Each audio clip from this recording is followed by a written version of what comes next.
This is Dr. Jillian Hartley, and for Arkansas Northeastern College, this is the oral interviews for the college's history.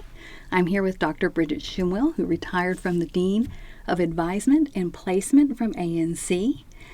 Dr. Shemwell, do I have your permission to record? Yes. Thank you so much for being here with us today. Thank you for having me. Yes, and you were at Arkansas Northeastern College for 17 years. Yes. Correct? Okay. That's correct. Yeah. So just to kind of give us some context for your life, because you are somebody from Mississippi County, could you tell us when and where you were born? I was born in Osceola in the Memorial Hospital on July 24th, 1974. Can you talk a little bit about your family in the county? Yeah, my family consists of a mother, a father, an older brother, and a younger sister. My father was a barber, and my mother taught second grade. Oh, wow. And you went to Osceola High School. I did. I graduated in 1992. Okay. After Osceola High School, can you tell us a little bit about your education beyond high school? Sure. I have a bachelor's in education. I taught second grade while getting my master's degree in school counseling. And then I went on and got a doctorate in educational leadership and a certification and license in clinical mental health counseling. Well, in the interest of full disclosure, I've known you for a number of years, and I think you're definitely somebody who enjoys being a person who's always challenging yourself to get more education. And you definitely are a lifelong learner. Yes. Yeah. And it was always, what's the next goal? What's the next goal? I'd finish one goal and then set another one. That's great. So what motivated you to actually go into higher education? Well, while working as a counselor at Boll, that was my first counseling job, and I was there and I saw the ins and outs of advisement, and then after the merger of the Arkansas Northeastern College, I became interested in becoming a manager and a supervisor of an advising center or counseling center. So you're actually somebody who came from Boll Tech during the merger, which was a pretty big deal in Mississippi County. Yes. So when you got to ANC, what titles and roles did you hold during your tenure there? Okay, first I was an admissions counselor and recruiter in student services, and then a career coach, and later the director of the advising center, and then finally dean of advisement and placement. And so when you first started working at ANC, can you tell us a little bit about what the college looked like? Yes, this of course is from an admissions and advising perspective, but registration was basically what we call a cattle call for students. For example, and I'm sure you remember this, we would open registration for 2 days in the summer, and we were usually in the ballroom, and then we would reopen it for the 1 week before classes started in the fall. So whereas now registration opens in April and continues until classes begin in the summer and or fall. So open registration allowed students to better prepare for classes by try to increase their placement testing early. Well, and I have to tell you, as somebody who remembers that process, cattle call is probably a very good way to describe it because things have changed so much. Absolutely. So, being a part of the college environment, I do want to ask and kind of go back a little bit because, was college something that was foreign to you, or was it something that was, you were pretty much used to? What can you tell us a little bit about like the environment and sort of having that early opportunity for being like a school counselor and working with people? Mm-hmm. Well, from Cotton Bowl perspective or the technical programs is what I advised for. Yeah. Did you have any older siblings who went to college? Yes. Yeah. Both of my siblings went to college. So having the older brother did help. Yeah. Advise me through the process, but as far as in high school with the school counselor, that really wasn't, career planning wasn't part of the role. And I don't know if you had that experience or not. But I did, and I'm looking at when you were born, and as a fellow child of born in the 70s, more of a child of the 80s probably, I think that was maybe typical for a lot of us, not having that sort of advising and talking about different opportunities and things like that. And so I think it's great that you kind of pulled back and decided, or not pulled back, but decided to kind of focus there. So you do admissions, but you were actually one of the earliest career coaches. Yes. And you were actually one of the early career coaches when that started. Is that correct? That's correct. The Arkansas Career Coach program started in 2010 under the direction of Sherry Bennett. And at the time the program was implemented, it was through 22 community colleges throughout the state. And it was an opportunity for me to be located, and the coaches to be located in the local high schools in a supportive role alongside school counselors, just as students with college and career planning. So it was very valuable. It was very innovative at the time. Now, what school were you in? At Rivercrest. Rivercrest. Mm-hmm. And the career coaches, we were highly trained and certified. We received the CDF, or Career Development Facilitator credential. And it was, like you said, an opportunity for me to give back what I needed as a high school student by helping students get prepared for college admissions or a career. And, the students were very receptive of our services. They thanked us. It was a very gratifying job, a rewarding job, because we could see our fruit with the students really starting early with the test scores and trying to improve so that they could get into the programs that they were trying to test into. And so many of those things that intimidated probably people from our generation, like how do you do financial aid? Mm-hmm. How do you write a resume? Oh, sure. And you were very good too, because I remember coming down at one point. You would ask some of us at the main campus to come and speak to students, to kind of, I guess, humanize. Yes. Those of us who they could be in contact with. Yeah. And it was also a recruiting Sure. strategy. But it put a face with what we were talking about and Right. how college is accessible, especially all the grants and scholarships and financial aid. And parents loved getting that information and knowing it was available. So what can you share about the origins of the Advising Center and the value of the role of academic advisors at Arkansas Northeastern College? Okay.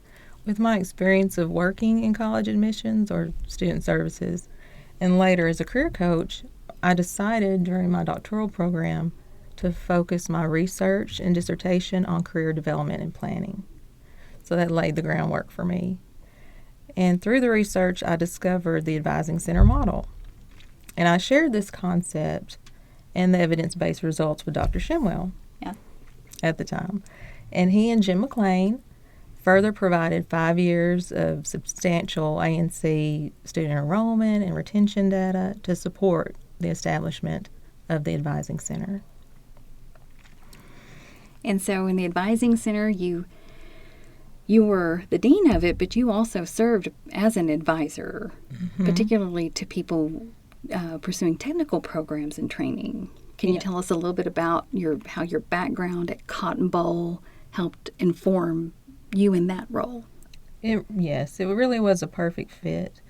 There were 3 academic advisors, and I was the technical advisor, program advisor. And with my experience at Cotton Boll, I did understand and come to know, with working with students there, that the importance of these highly skilled, high demand, and high paying technical jobs. And I learned how to recruit for those, advise students interested in those careers. And so that was a good fit for me, according to my background of learning and training in technical programs. And then we have the nursing and allied health advisor. He's a former nurse and a nursing instructor. And with his experience in the field, he definitely could relate to those potential students interested in the health professions. And then the third advisor, the transfer advisor, was a former high school teacher, career coach, and he had a master's degree in counseling. So he was able to reach those who were interested in pursuing a 4-year degree. So the 3 advising specialists, we worked together, and very closely, and could help each other advise students. And we also taught the first-year experience course to first-time students, and this allowed us to continue to advise and mentor students during their first semester. And it sounds like you all had such a good mix We from really the did. different backgrounds. Yes. And, you know, for a lot of people not familiar with the college environment, they may not be aware that there are some students who walk into an advising center and say, I'm not sure what I want to do. Yes. So you all were there just to talk to them, weigh in. Yep.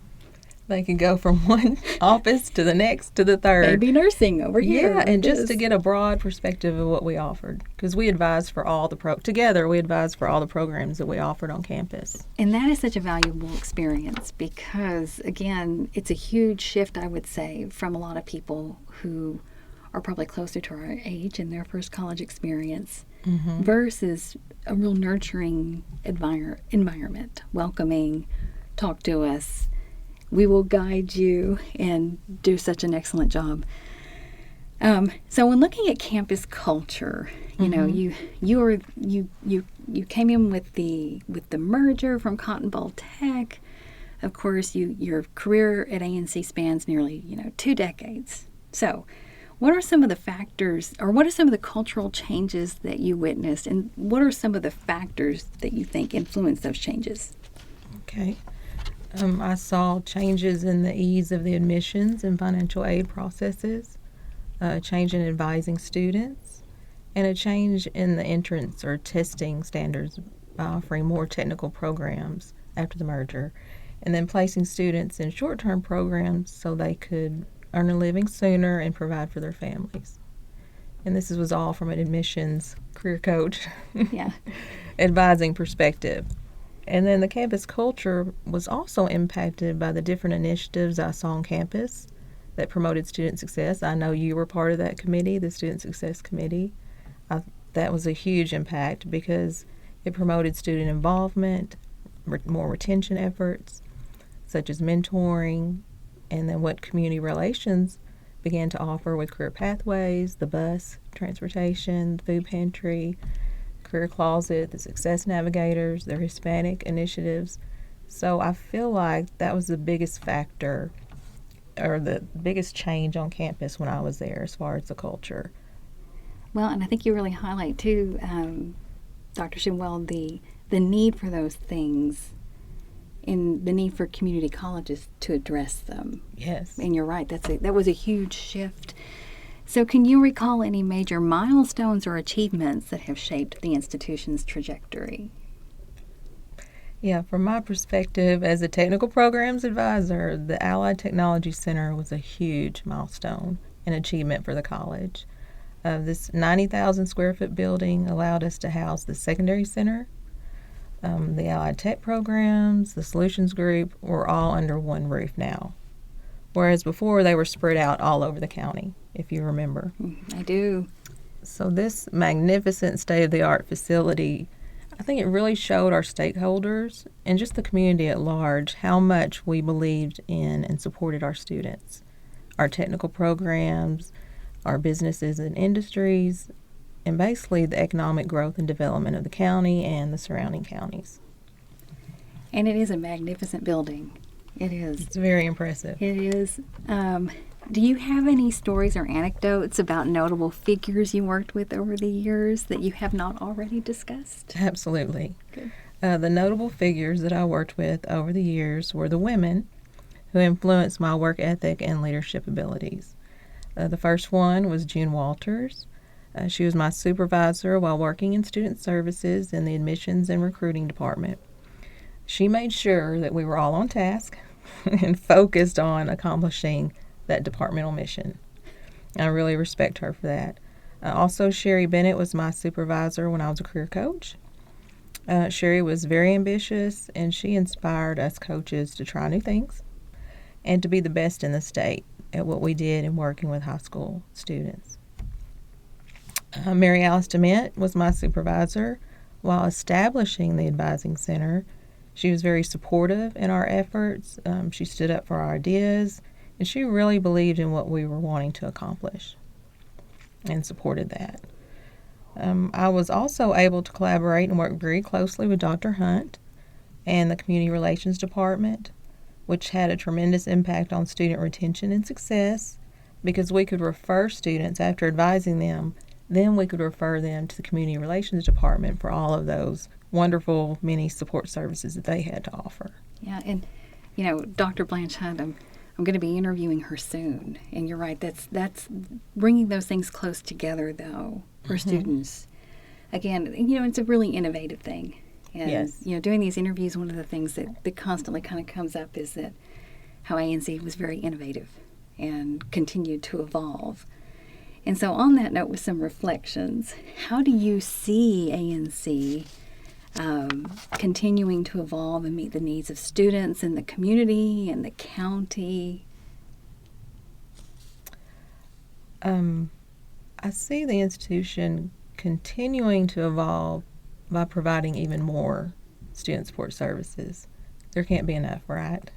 Right. I've just learned of the newly established counseling agency on campus to provide mental health counseling services to meet the needs of our students. I think that was a long time coming, and I'm really so glad to see that come about. And also, I think more assistance provided in the form of grants or scholarships for students to access post-secondary programs and our short-term programs, as well as continuing education programs. And I think that's a good point, because we have things going on in our state right now that are kind of geared toward making sure there's more money available for students. And Absolutely. I'm with you too. Having the counseling center is such a great idea. Oh, yes. So easily accessible. Mm-hmm. Are there any particular values or traditions you hope will endure for future generations of students? And this is coming from you being, having all this experience and working with students. You got to know them so well. So kind of looking at those that are coming up. What are some of the things that you hope, or the hope that they'll learn and hope that they'll take with them? I hope the college will continue to create opportunities for workforce development and collaborate with the community to support both students and the community at large. I hope the college continues to play an important role in the innovation economy, particularly in job training and workforce development. That was Dr. Shemwell's passion. Living with him and working with him, it was hard to avoid knowing that his vision and seeing his vision come together for the college in those areas and working with economic development. It became my passion too. Well, and I think it's worth noting too that was something that he was into maybe a little bit before it became the trend that we see now. Mm-hmm, with the Solutions Group. Yeah, with the Solutions Group. And so I think it's easy.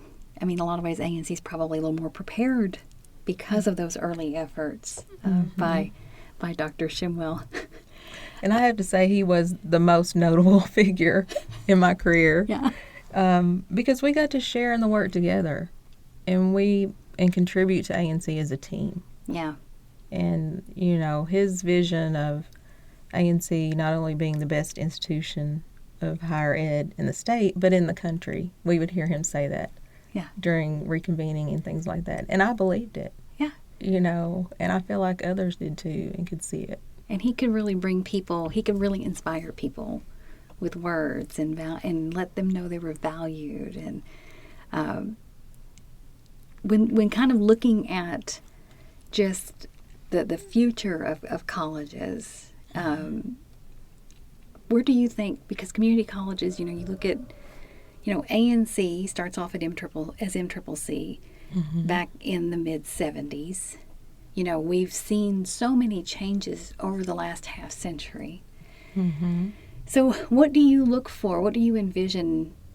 What do you think the future is going to be for community colleges? Yeah, I think a key component of the innovation economy, which encourages individuals to take risks and invest in developing innovative ideas. And I see investing in research and evidence-based practices and solutions as the future success of all community colleges. Well, do you have any other insights you wish to share before we wrap up?